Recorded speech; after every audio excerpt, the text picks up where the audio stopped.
Hi, welcome back to Thomas Turner. What a shame, look at this. This has just come in, and on the face of it, the faceplate of it, this really looks absolutely lovely. A hardy silex from the sort of just after the 1900s. However, we took the line off and popped the spool off, and it's missing half its core. It tends to happen fairly frequently actually with these old reels where the aluminium gets a little bit kind of brittle. Modern lines compress them and it breaks the core. So it's not going on the website and it's going to sit there. But that's not what I'm going to talk about.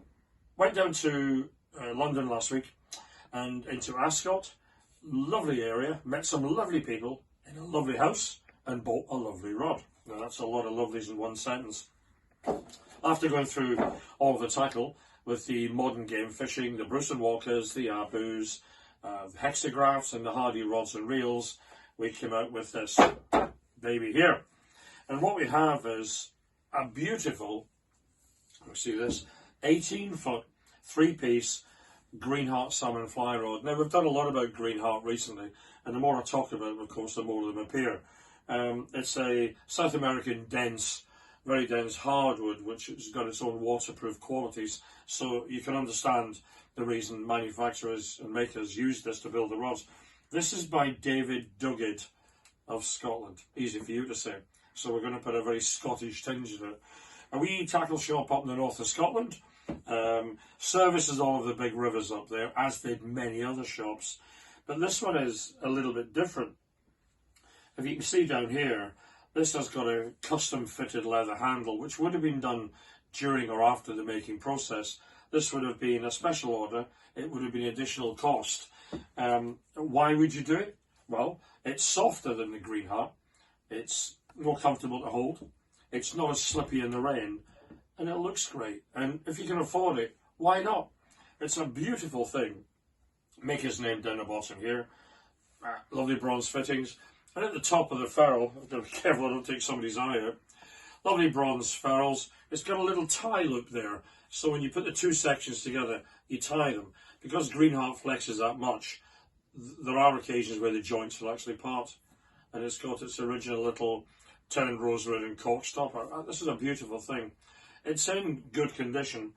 It comes with a spare tip from the factory. It's all the correct length. So as far as collectability is concerned, it's got it all. It comes in its original cloth bag, and more interesting, it comes in this fitted hardy wooden rod box. It's got hardy labels screwed onto the top, paper labels, which is great. It's got a couple of transport labels on it. Get my teeth in. And of course, in those days, you wouldn't generally have popped it in your car. This is going back to the turn of the century or before. You would have put it on a train, or you'd put it on a boat. Not necessarily a plane. Travelling to the north of Scotland, the easiest way was always to go by rail. So we see a few of these rod boxes from various companies. This is a Duguid of Scotland rod. It's appearing in what appears to be a fitted wooden case by Hardy. So whether the owner of the rod has gone to Hardy's to get the box made, whether Duguids have gone to Hardy's to get the box made, or there was an association, it's unclear.